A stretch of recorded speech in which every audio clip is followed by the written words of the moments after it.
Kalajengaken menika Mbak Birgita Ayu. Wah, iya. Demes-demes ya temenanan. Lingguhe ora ana sing petokor. Ayo, petokore biasane ana sing sluwonjor, turbane jigang. Ayo.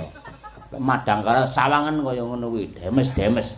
Di depan apa kuwi di depane nggen sinden iki resik renek apa-apane. Lah jajane kek mburi lebokke tas. Gemleh didem. Ya rapi-rapi ngono. Alhamdulillah iso nggih conto karo liya-liyane saiki racake ya kaya ngono kuwi. Aja nganti sinden dipacai ayu-ayu, jari anyar-anyar, bergas-bergas ning ngarepe nek kerdus aqua. Ayo. Ayo aja nganti tata sing kanthi becik.